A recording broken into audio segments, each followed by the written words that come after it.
This is a story of a philosopher king.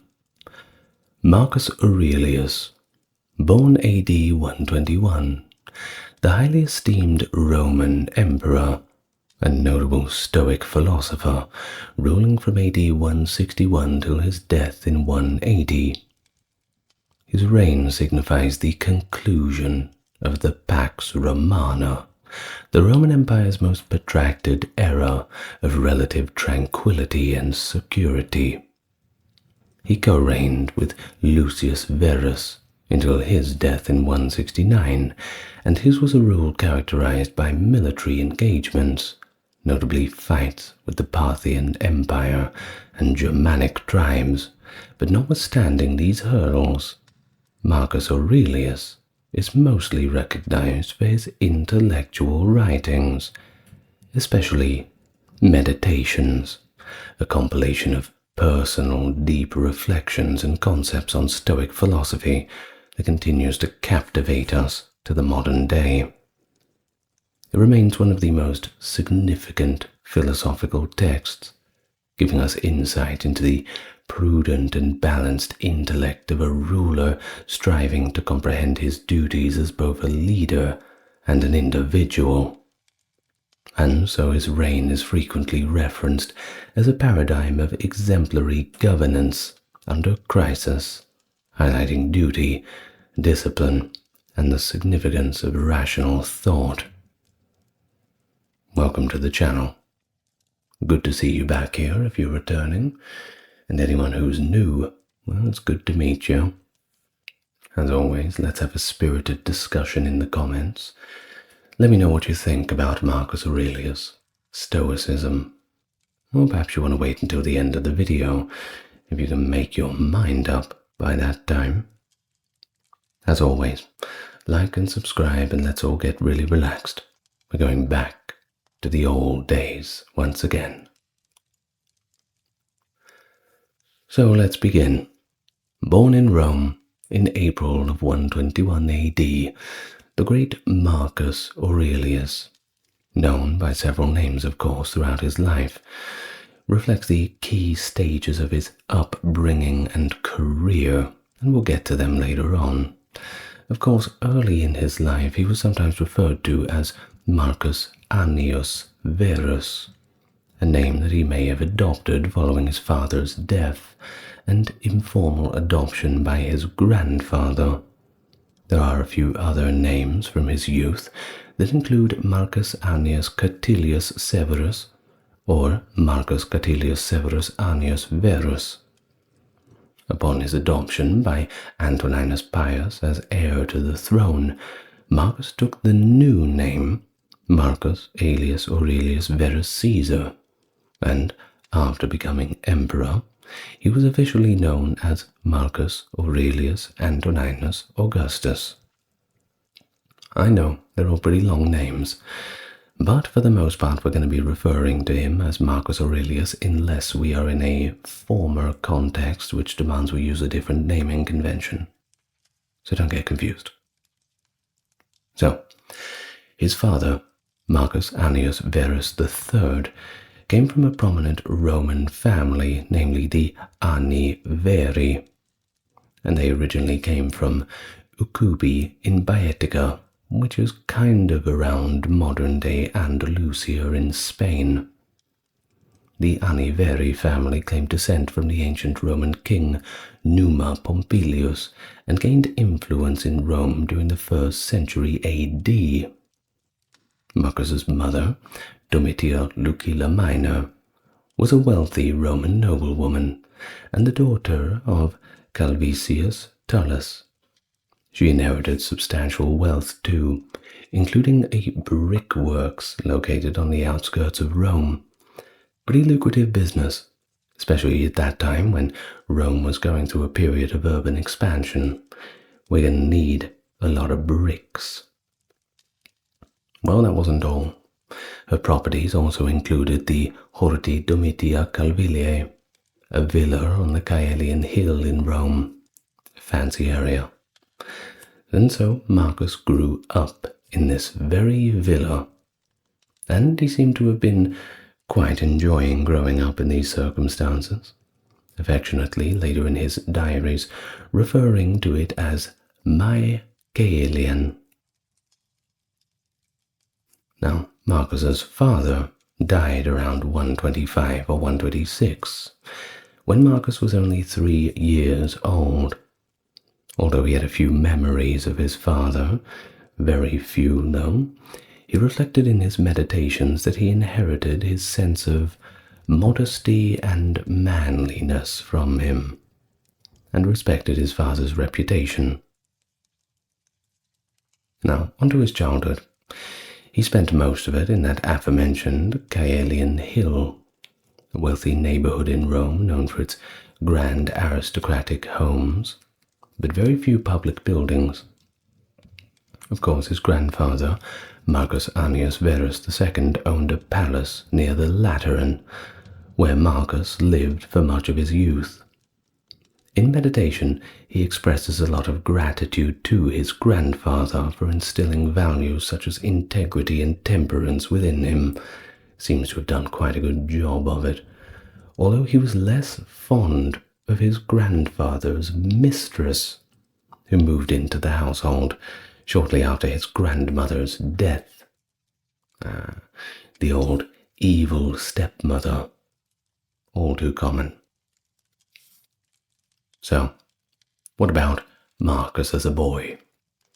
Well, from a very early age he demonstrated this strong interest in physical activities, particularly wrestling and boxing.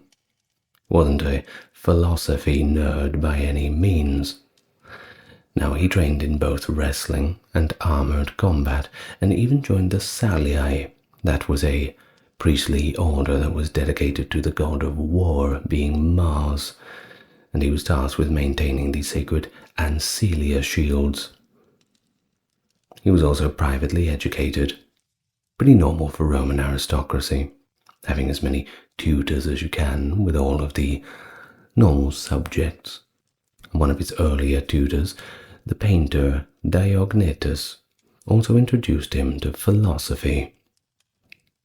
Of course, under his influence, he adopted a simple philosopher's lifestyle, including wearing a rough Greek cloak, and he even slept on the floor for quite some time, until his mother finally convinced him to use a bed. Perhaps she was worried that he would end up being like Diogenes out there sleeping in a little, what was the thing he slept in? It was a big kiln or a big pot, I believe. Now, around 132, or perhaps 133, Marcus had expanded his education under new tutors, such as the Homeric scholar Alexander of Cotiaeum, and Latin teachers Trosius Aper and Tuticius Proculus. Marcus later acknowledged the influence of Alexander, particularly in shaping his clear and thoughtful literary style. Now, moving on to 136. This was the time of Emperor Hadrian, and unfortunately at this time he suffered a near-fatal hemorrhage. You think it would have killed him, but it didn't. And while he was recovering, he adopted Lucius Caonius Commodus, Marcus's future father-in-law, as his heir. Of course, this was not taken very well by the Senate, and despite widespread opposition and Lucius Aelius's frail health, Hadrian renamed him Lucius Aelius Caesar. And having a name like that, well, you better deserve the title. Now, Lucius's poor condition was evident when he struggled to lift a ceremonial shield during an official event, a kind of moment of public embarrassment. Certainly raises a few eyebrows. After a brief assignment on the Danube frontier, however, he proved himself and returned to Rome. But he, unfortunately, died of a hemorrhage too on January 1st, 138, the very night before he was scheduled to address the Senate. Any excuse to get out of that one. Now, this is important because following Aelius's death, January 24th, 138, Hadrian chose Aurelius Antoninus, who was Marcus's uncle by marriage and the husband of Faustina the Elder, as his new successor. In line with Hadrian's wishes, Antoninus adopted both Marcus and Lucius Commodus, the son of the late Lucius Aelius.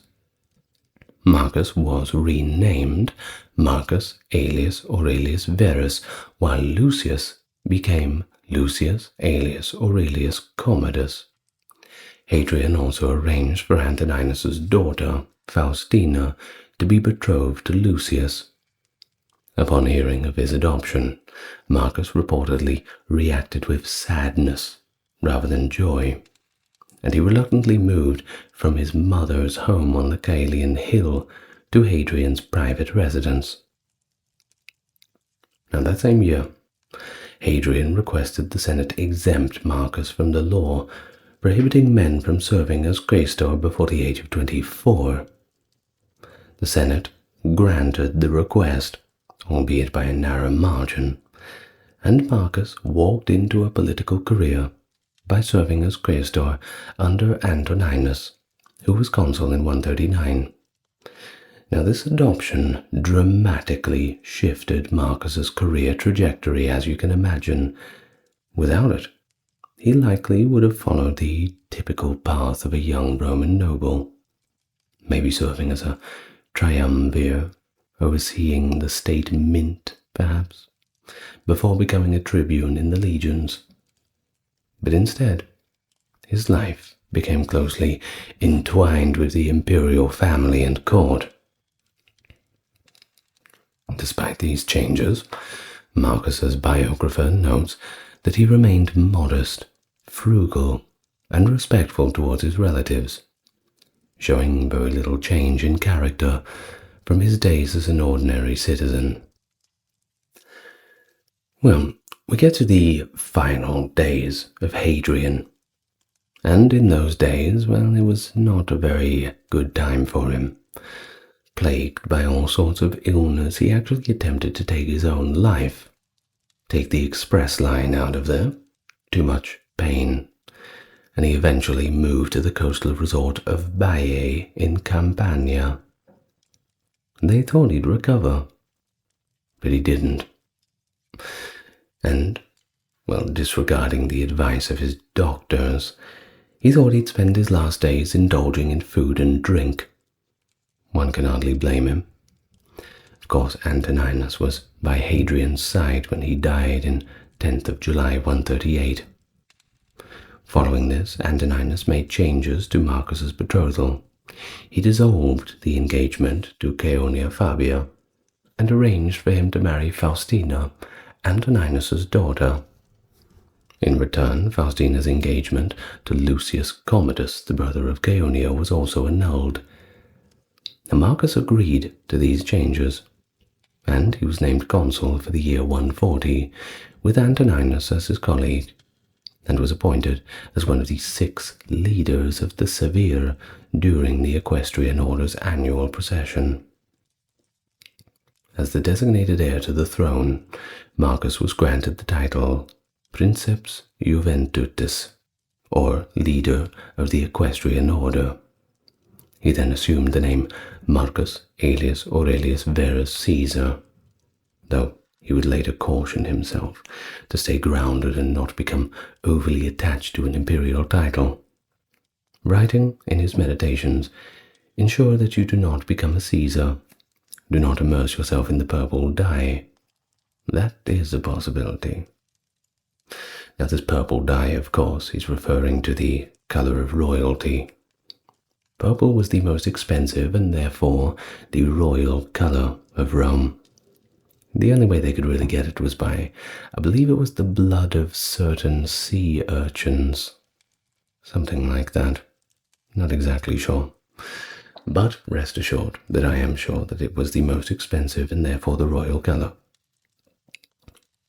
Now, Antoninus insisted that Marcus inhabit the house of Tiberius, the imperial house on the Palatine Hill, and adopt the customs of his new position, the olicum fastigium, or pomp of the court, despite Marcus not really wanting to do any of this. Now, of course, Marcus would find it challenging to harmonize the courtly existence with his more philosophical aspirations. He wanted to do other things with his life. One can hardly blame him for that. But he convinced himself that it was a feasible objective. Quoting, "Where life exists, it is feasible to lead a virtuous life rather. Life can thrive in a palace, so it is feasible to lead a virtuous life in a palace." Yet he encountered his fair share of challenges regardless. He would reproach himself in the Meditations for misusing court life in the presence of others. Well, on January the 1st, 145, he assumed the position of consul for a second term.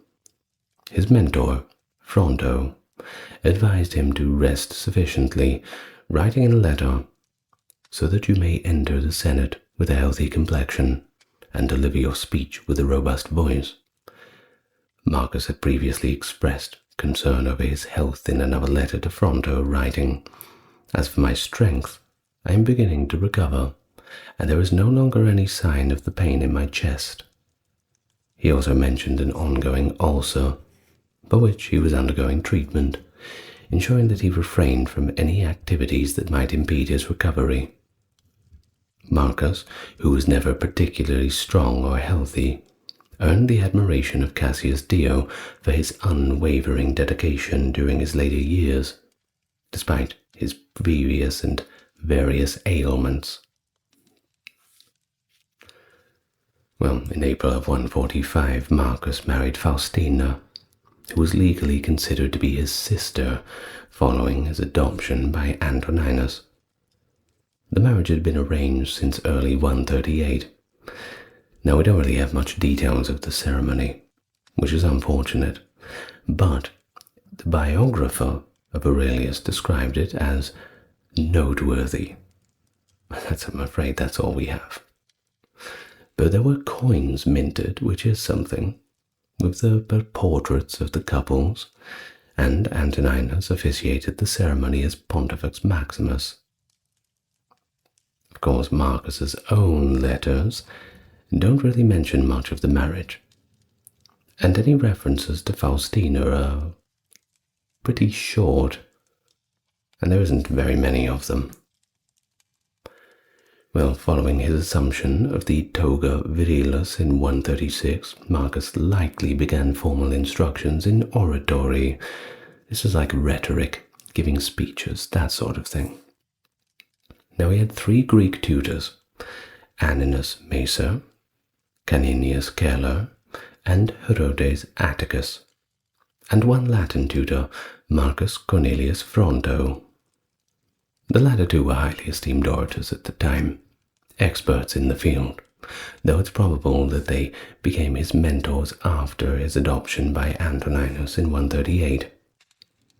The prominence of Greek teachers underscores the importance of the Greek language to the Roman nobility.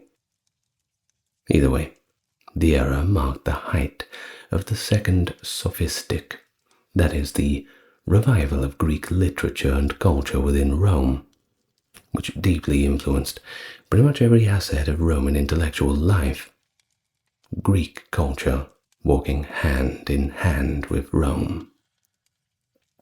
Of course, despite his Roman upbringing, you may be surprised to know that Marcus did not compose his meditations in Latin, but rather he wrote the entire thing in Greek, which is of course impressive for a second language. Times were different back then, but we are dealing with the philosopher king, so that is something. Now, Herodes Atticus was more of a controversial figure at the time. He was an extraordinary wealthy Athenian. Some say he was even the richest man in the Eastern Empire. But he had a reputation for arrogance and was disliked by his fellow Athenians for his haughty behavior. Well, that doesn't sound like something a rich person would do. Well, Atticus was a vocal critic of Stoicism, which is no surprise for someone with all that money, dismissing its pursuit of apatheia, the freedom from passion, as leading to a sluggish, weak existence. Well, despite Atticus's influence, Marcus eventually embraced Stoicism, regardless of what he thought of it, although he made no mention of Herodes in his meditations, despite their ongoing interactions for many years. Now, by contrast, Fronto, the other one, was highly respected. In the revivalist world of Latin literature, he was considered second only to the great orator Cicero. I'm sure you've heard of him, and was even seen by some as the potential rival to Cicero's legacy. Fronto had little affection for Atticus, of course, although Marcus eventually mediated between the two. They got along fairly well, all differences aside. But Fronto's expertise lay in his mastery of the Latin language.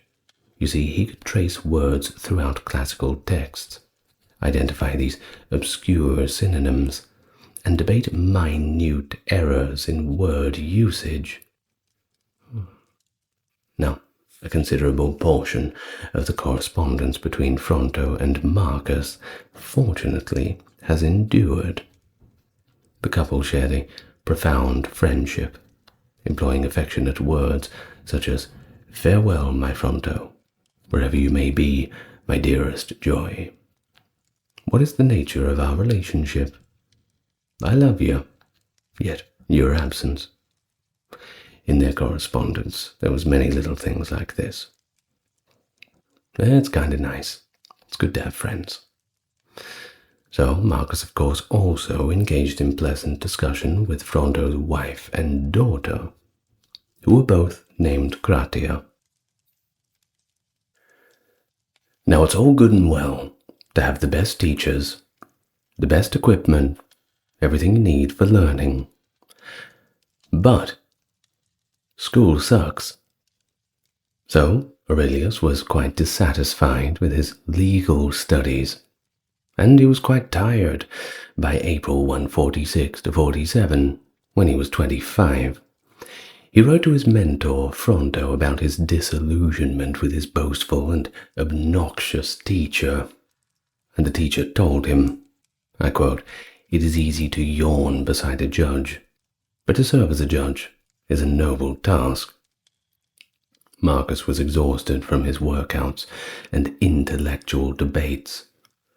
Though Marcus's formal education came to an end, Fronto, a staunch defender of traditional rhetoric, criticized philosophical conversations for their superficiality and insincerity. Marcus still stayed close to his tutors throughout his life, despite his frustrations with them.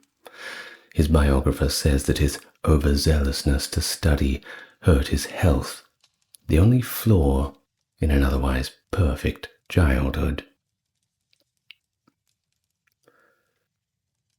Fronto warned Marcus against philosophy from the start.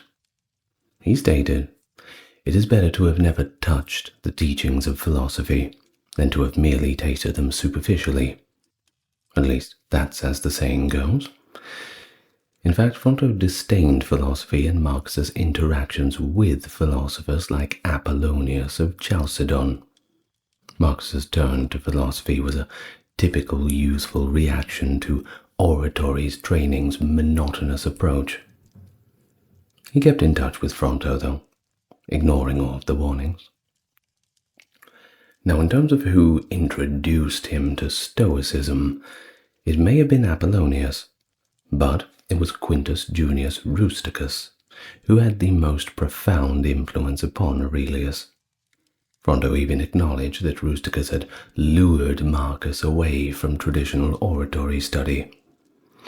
Rusticus, who was 20 years older than Marcus and senior to Fronto, was the grandson of Aurelianus Rusticus, a Stoic who had been martyred for opposing the tyranny of Domitian. If you've watched my full video about Domitian, you'll know what tyranny I'm talking about. Now, this connection linked Rusticus to the Stoic tradition of resistance against tyrannical emperors of the 1st century, who were of course not in short supply.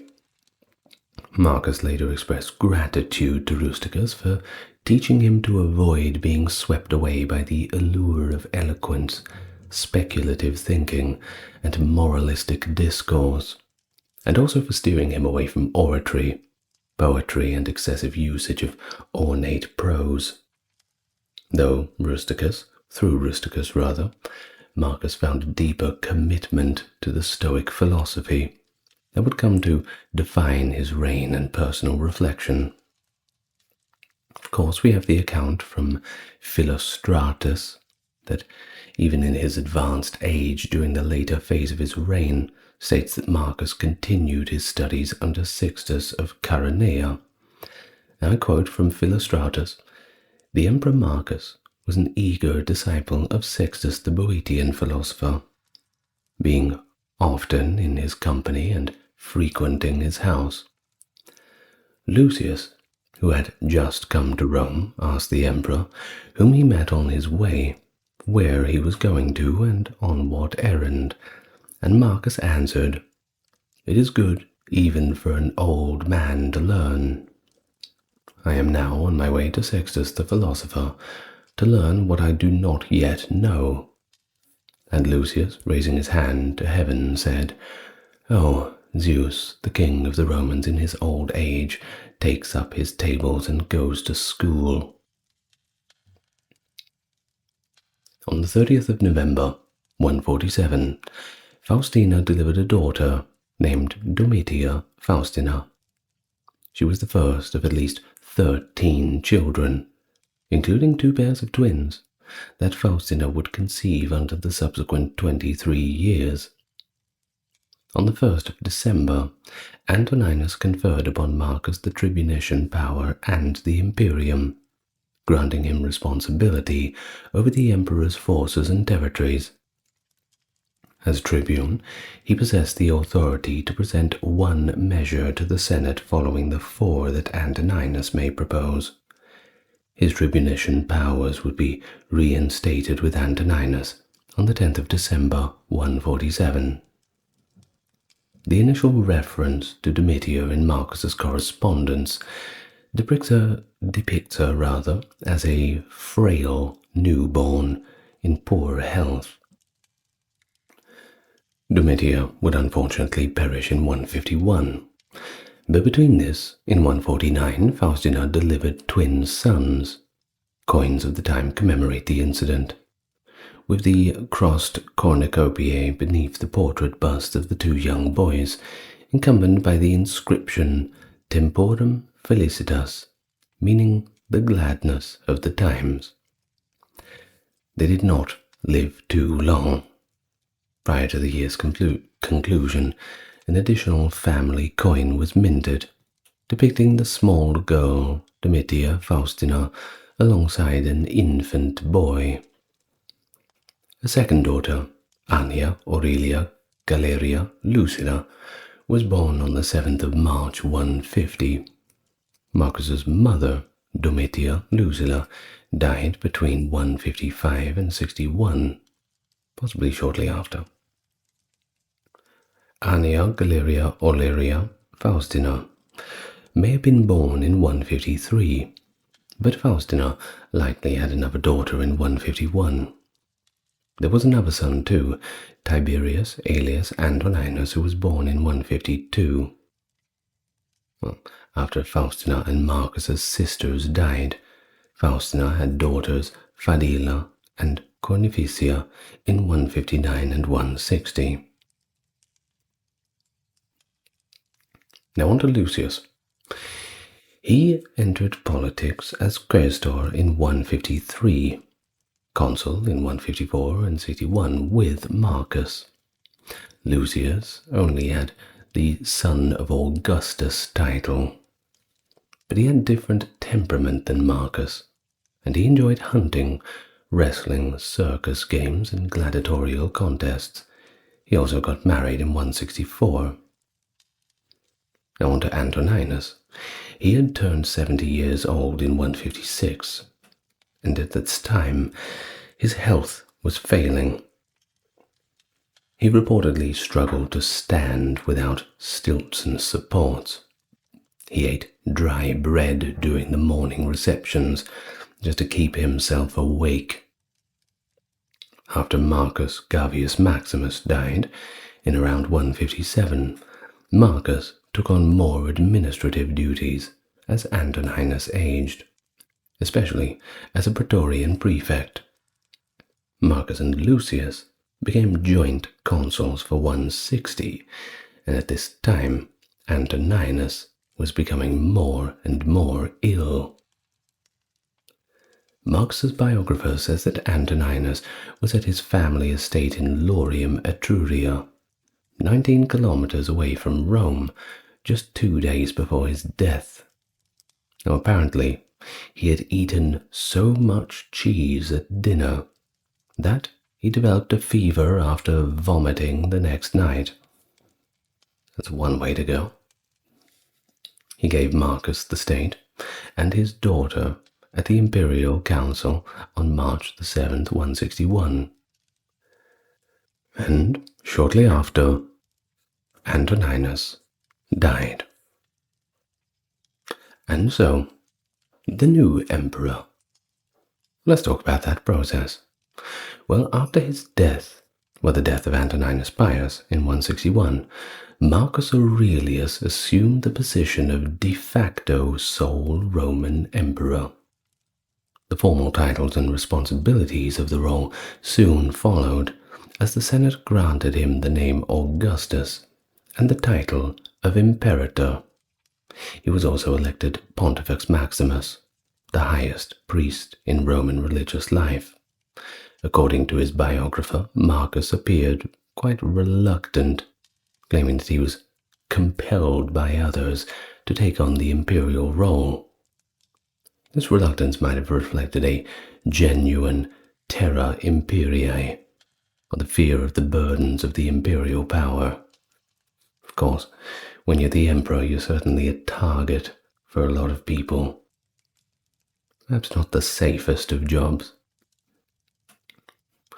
Well, though personally inclined towards a life of philosophical reflection, Marcus understood, through his Stoic training, that it was actually his duty to accept the position and everything that came along with it.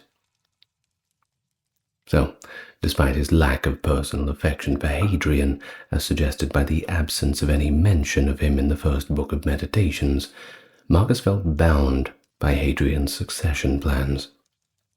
The Senate initially sought to confirm Marcus as sole emperor, but he refused unless his adoptive brother Lucius Verus was given equal authority to rule alongside him.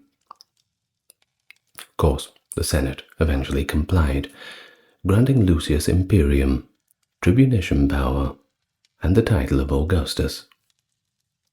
Marcus officially took the title of Imperator Caesar Marcus Aurelius Antoninus Augustus, while Lucius adopted Marcus's family name and became Imperator Caesar Lucius Aurelius Verus Augustus. This created the first instance of co-rulers in the history of the Roman Empire. Now, although they were equal at least on paper, Marcus had a bit more authority than Lucius. You see, Marcus had served as consul for more than one time, being involved in Antoninus's administration, and held the exclusive position of Pontifex Maximus. The Roman public would have easily recognized Marcus as the senior emperor. Now, his biographer also noted that Verus obeyed Marcus, as a lieutenant obeys a proconsul or a governor obeys the emperor. Following their confirmation by the Senate, both emperors proceeded to the Castra Praetoria, the Praetorian Guards camp, where Lucius addressed the soldiers.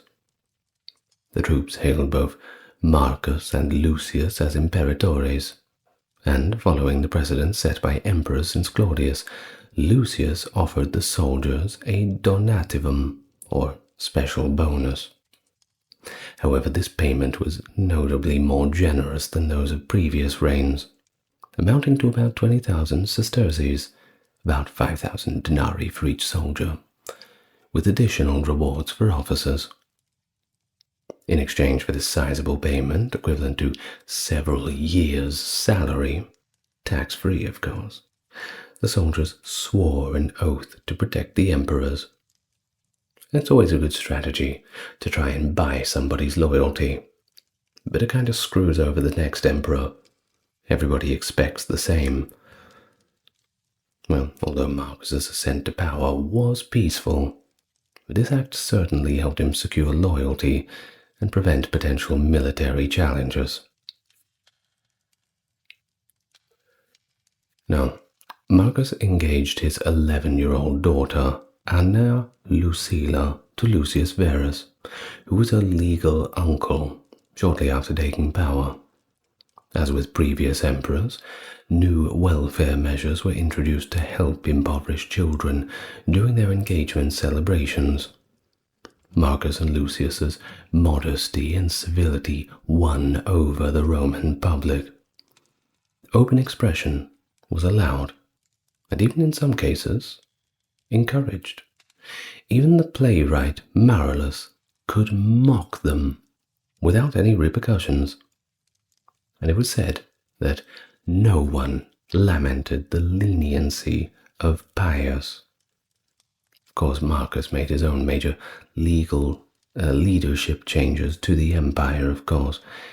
A Pannonian with military governance experience, Titus Varius Clemens, replaced imperial correspondence overseer Sextus Caecilius Crescens Volusianus. He had recently served as a procurator for 5 provinces. Former tutor of Marcus, Lucius Volusius Maesianus, was recalled from Egypt, elevated to the Senate, and appointed Aerarium Saturnae, or the prefect of the treasury. He became consul soon after. And as for Fronto's son-in-law, Gaius Aufidius Victorinus, well, he was appointed the governor of Germania Superior to strengthen the frontier province leadership. Difficult job out there on the Rhine. Now, on the 28th of March, Fronto returned to his residence in Rome after departing from his home in Cirta upon hearing of his former pupil's elevation to emperors.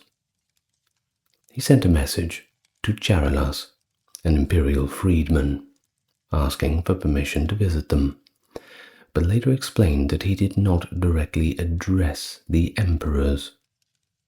Fronto was, of course, extremely proud of Marcus Aurelius, his favorite student, recalling a speech he had written for Marcus's consulship in 143, where he had praised the talents of the promising young man. And now Fronto joyfully declared that Marcus had matured. I quote from Fronto's words, "Back then you had great potential. Now you show refined excellence." He compared Marcus's development to that of a crop reaching full harvest, fully realizing his grandest expectations. Of course, Fronto summoned only Marcus to meet him. He didn't really care too much about Lucius. But then again, sorry Lucius, but no one really does. Hey, someone had to say it. Well, Fronto held Lucius Verus in lesser regard, just like everybody else does, considering his pursuits trivial compared to Marcus's. Lucius once asked Fronto to settle a trivial dispute between himself and his friend Calpurnius regarding 2 actors, In contrast, Marcus updated Fronto about his reading habits, mentioning that he had been reading Coelius and a short piece by Cicero, and he also shared family news. Marcus's daughters were also staying in Rome with their great-great-aunt Matidia, as he thought the countryside air was simply too cold for them. Oh, that's a shame. He also requested Fronto for some eloquent literature recommendations, mainly from Cato, Cicero, Sallust, or Gracchus, or even some poetry, as apparently he needed something to distract and uplift him from all the stuffed shirt monotony of being an emperor. Now, while Marcus's reign did begin smoothly, with his focus on philosophy and winning over public favor, it would soon become evident that dark times lay ahead. The coinage of 161 had announced the felicitas temporum, good times, of course. But these good times were shortly lived. In the autumn of 161, or perhaps the spring of 162, the Tiber River flooded, submerging large areas of Rome, killing livestock and causing famine in the city. Both Marcus and Lucius took immediate action to address the crisis. In line with past imperial responses to famines, the emperors ordered the distribution of grain from Rome's granaries to the affected Italian villages. Of course, Marcus was adored by the Roman people, an exemplary emperor, devoted student, and, most importantly, remarkably eloquent, making his first rule Fronto's most joyful. Now, Marcus's Senate speech after the Cyzicus earthquake showed his rhetorical skills too. The Senate was astonished by it, quoting, "The city was stirred by the earthquake as suddenly and violently as your audience was by your address." Now, Fronto's words, of course, always in praise of Marcus. Now, Antoninus's final concerns were the state and foreign monarchs that had mistreated him.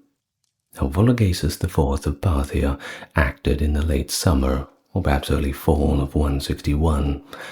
Vologases invaded Armenia, which was at the time a Roman client state, quickly deposing its king and appointing Pacorus, who was an Arsacid just like himself.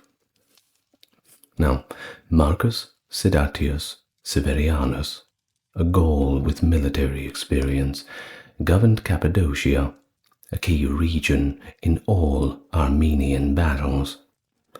After being convinced by the prophet Alexander of Abonatacus that he could easily defeat the Parthians and achieve personal glory, Severianus led a legion, possibly the 9th Hispana, into Armenia, but Chosroes, the powerful Parthian general, captured him at Elegia, a town just beyond the Cappadocian borders upstream of the Euphrates. Well, unfortunately, the prophet was perhaps a little bit mistaken, because Severianus took his own life after failing to defeat Chosroe, and his legion, well, they were all destroyed. 3 days were spent on the campaign. Only 3 days, and it was all over. Now, that's a shame. Well, of course, that wasn't the only frontier. You go a little bit north, take a turn to the west, you find yourself in Britain. Go a little bit on the other side, you're on Raetia. And a little bit east, Upper Germany. And this was where Taunus Chati had recently breached the limes, for the conflict, of course, was possible. Marcus was unprepared. In fact, the biographer notes that Marcus remained with Antoninus during his 23-year reign rather than in the provinces, where the most previous emperors had started their careers. Antoninus did not train him in the military, and this is the problem with him getting into the position he did so early. He didn't have that traditional route of being in the thick of the conflict. He just didn't have the exposure. But let's not underestimate him. Well, the Syrian governor's forces were defeated by the Parthians and fled in chaos. The Parthian border received reinforcements, with Danubian legions and African senator Julius Geminius Marcianus, commander of the 10th Gemina, at Vienna, went to Cappadocia. 3 legions, the 1st Minervia from Bonn in Upper Germany, the 2nd Adiutrix from Aquinicum, and the 5th Macedonica from Troesmis, set out to the east. Governors were then ordered to avoid combat on the northern frontiers. Marcus's first cousin, Marcus Annius Libo, became the governor of Syria. He started his first consulship in 161, suggesting he was in his early 30s, and he had little military experience as a patrician. Of course, Marcus was always going to choose dependability over skill. He spent a 4-day public holiday in Alsium, a coastal resort town in Etruria. He was too anxious to get relaxation. In correspondence with Fronto, he asserted that he would refrain from discussing his vacation, and Fronto responded, "What? Am I unaware that you travelled to Alsium with the purpose of indulging in games, jesting, and total relaxation for 4 consecutive days?" He then urged Marcus to take a respite, referencing the practices of his predecessors. You see, Antoninus, he'd engaged in physical exercise, fishing, and theatrical pursuits, even composing a fable regarding the god's allocation of the day between morning and evening. But Marcus had seemingly devoted the majority of his evenings to judicial affairs rather than leisure activities. He was unable to heed Fronto's counsel, stating, "I have obligations looming over me that are difficult to evade." Aurelius even adopted Fronto's tone to somewhat admonish himself, stating, "How beneficial has my counsel been to you? Even you can assert." He had taken breaks and would continue to do so frequently. However, this commitment to duty, who understands it better than you the extent of the demands? Fronto dispatched Marcus a compilation of new reading materials to alleviate his apprehension around the Parthian conflict, a lengthy and thoughtful letter too, replete with historical allusions. Contemporary editions of Fronto's writings are designated as De Bello Parthico, on the Parthian War. Fronto's notes that although Rome had faced setbacks in its history, that the Romans always triumphed in the end over their adversaries. Quoting, "Always and everywhere, Mars has transformed our difficulties into victories, and our fears into accomplishments." Yeah, he's right. I assume he can't see the future, though. Now, during the winter of 161 to 62, reports of an impending uprising in Syria emerged, leading to the decision that Lucius should personally oversee the Parthian campaign. You see, he was more robust and healthier than Marcus, and so more appropriate for military endeavors. The biographer of Lucius suggests hidden intentions, however, to curtail the excesses of Lucius and to instill frugality, amend his ethics by this fear of bloody conflict, and to ensure his recognition as an emperor. Either way, Regardless of these circumstances, the Senate had to grant its approval, and in the summer of 162, Lucius departed. Marcus would stay in Rome, as the city needed the presence of an emperor. Lucius predominantly resided in Antioch during the campaign, but he wintered in Laodicea and summered in Daphne, a resort location just outside of Antioch. Of course, he wasn't meant to be having that much fun. Critics condemned Lucius's opulent lifestyle, asserting that he engaged in gambling all the way into the deep hours of the night and favored the company of actors, which were seen as kind of a lower-class group of people. Now, also, Libo had perished early within this conflict, and there was also rumors that Lucius was responsible for his death. Kind of a pile-on of public opinion for poor old Lucius at this time, as if the pressure was not enough already. Now, during the war, likely around autumn 163, or perhaps early 164, Lucius traveled to Ephesus to marry Marcus's daughter, Lucilla. Marcus advanced the date. He may have previously been informed about Lucius's paramour, Panthea, trying to get in early before anybody makes their own decisions, right? Now, Lucilla's 13th birthday occurred in March 163. Regardless of her date of marriage, she had not yet reached the age of 15. Lucilla was accompanied by her mother, Faustina, and her uncle, Betellinus Civica Barbarus, the half-brother of Lucius's father, who had the title of Augusti, or Companion of the Emperors.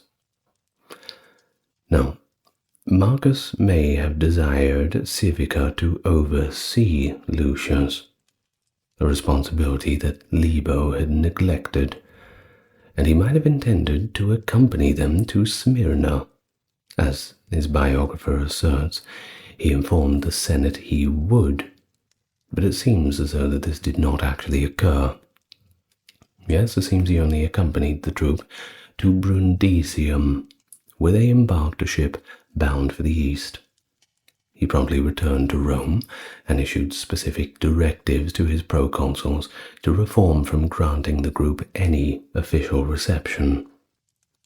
The Armenian capital, Artaxata, was also seized in 163, and at year-end Lucius assumed the title Armeniacus. Although lacking war experience, Marcus postponed acceptance of the title until the subsequent year.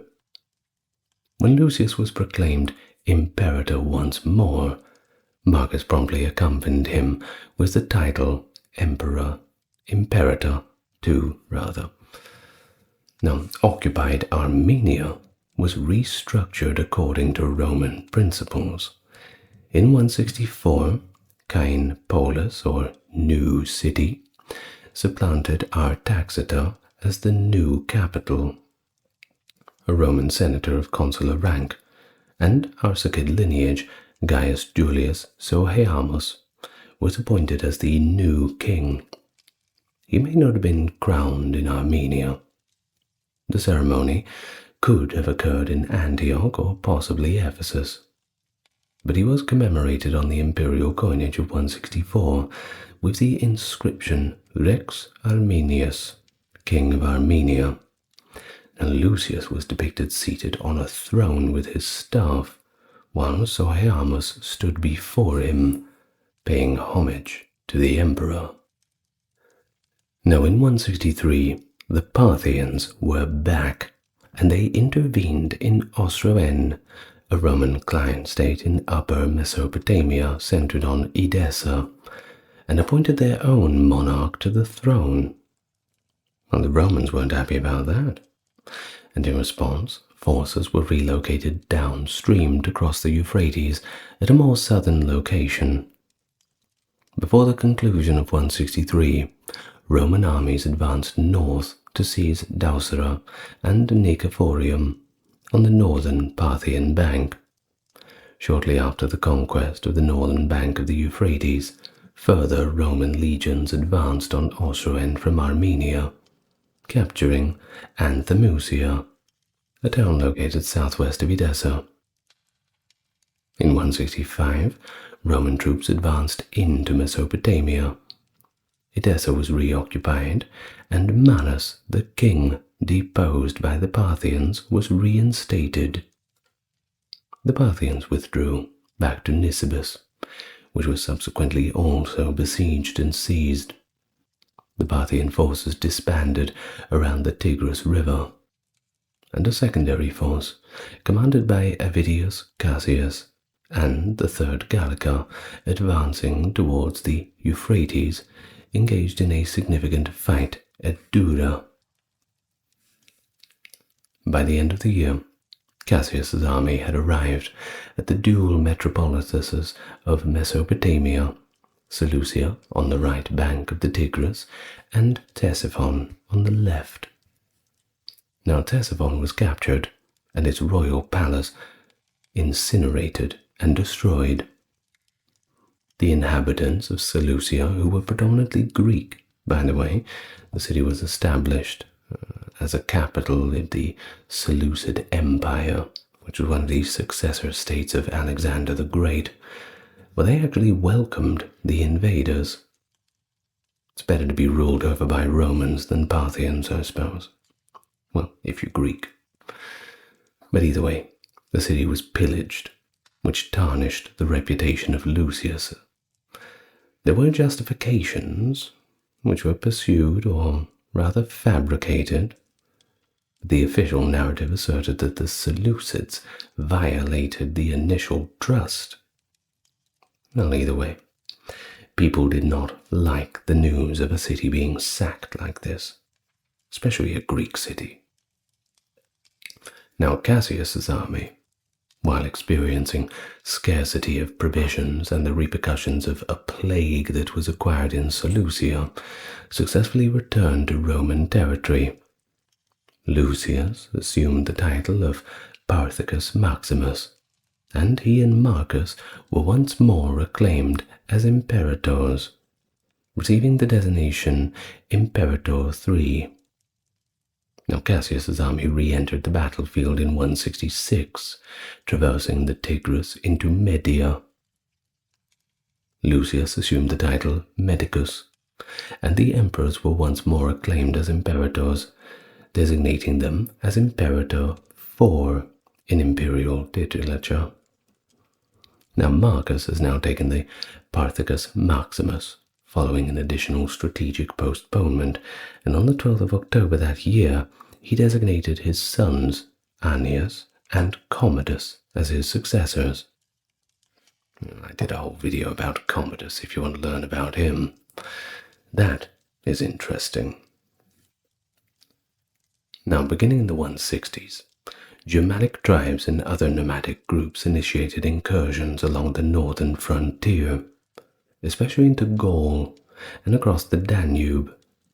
The recent thrust westward was likely a result of the assaults from tribes located further east. Always is the way. One tribe shows up, pushes another out, and people have to fight for their new homeland. It's either that or die. Well, the initial incursion by the Chatti into the region of Germania Superior was thwarted by 162, but the invasion of 166, well, that was far more perilous, as the Marcomanni of Bohemia, vassals of the Roman Empire since back in AD 19, traversed the Danube alongside the Lombards and other Germanic tribes. Shortly after, the Persian Sarmati and Lazyges launched an assault between the Danube and Theiss rivers. The Kostoboki, originating from the Carpathian region, also invaded Moesia, Macedonia, and Greece. Following a prolonged conflict, Marcus successfully repelled the attackers. a multitude of Germanic tribes established settlements in frontier areas like Dacia, Pannonia, Germany, and Italy. Now, this was not really unprecedented. It happens all the time. But the influx of settlers necessitated the establishment of two new frontier provinces on the left bank of the Danube, namely Sarmatia and Marcomannia, which, well, if we're going to put it into modern-day terms, think of present-day Hungary, Slovakia, a little bit of the Czech Republic, that kind of thing. So certain Germanic tribes that established themselves in Ravenna insurrected and successfully captured the city. Consequently, Marcus opted not only to refrain from introducing additional barbarians into Italy, but also to expel those who had already been brought there. In 168, two emperors initiated a military operation, driving the invading Marcomanni and Coati from Aquileia.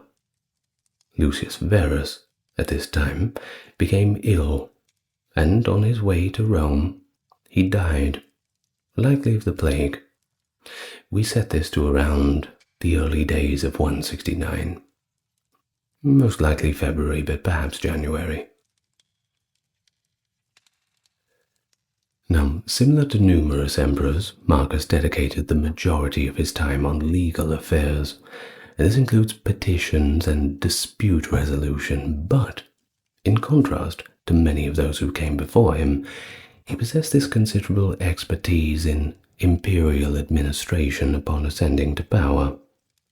He exercised meticulous attention in both theoretical and practical aspects of legislation. Legal experts refer to him as an emperor exceptionally adept in the law, and a remarkably prudent and scrupulously just emperor. He exhibited significant interest in three legal domains, that being the emancipation of slaves, guardianship of orphans and minors, and selection of city councillors. He also showed considerable deference to the Roman Senate, and consistently sought their approval for expenditures, despite his authority and the undisputed rule of the emperor rendering such requests completely unnecessary. Of course, this made him very popular with the senators. But regardless of how popular you are, everything comes to an end. Marcus Aurelius passed away at the age of 58 on the 17th of March 180, either at the city of Vindobona, the province of Pannonia Superior, present-day Vienna, or Sirmium, province of Pannonia Inferior.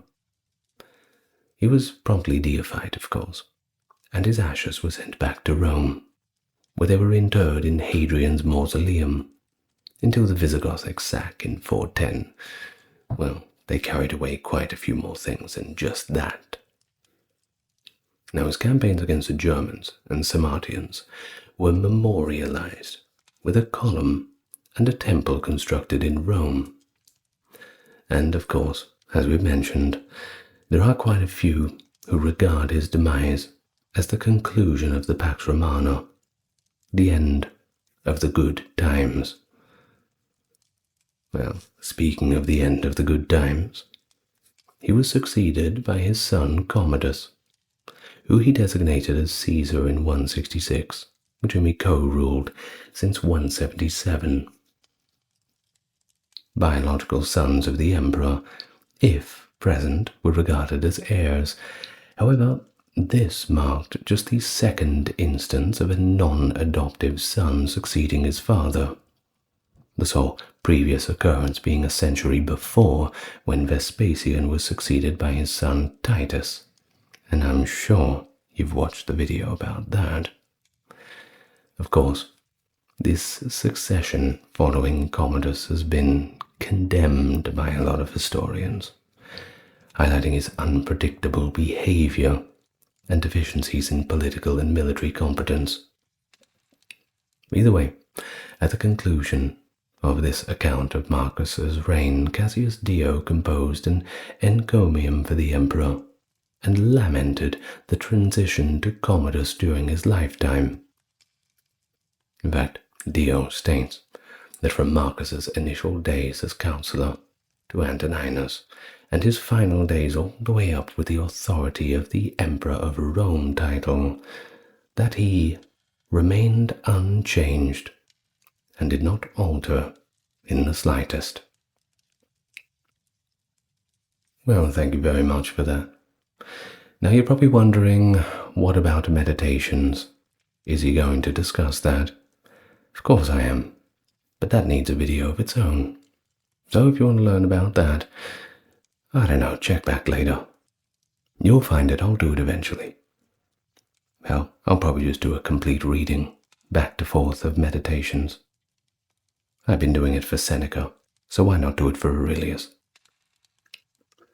Now, I will thank my top-tier patrons and supporters: Dark, Carrie, Kimberly, Ember, Ben, Britt, Charles, Aaron, James, Jeffrey, Melissa, Scott, Stark Factory, Wendy, Jaden, Sherry, Jessica, Christine, Sally, Katiana, Christine, Fizabo, Legitmus, Maverick, and Susan. Thank you very much, all of you lovely people, and I will see you on the next exciting episode. Thank you very much for watching. As always, have a good rest. Lots of love to you all. Good night.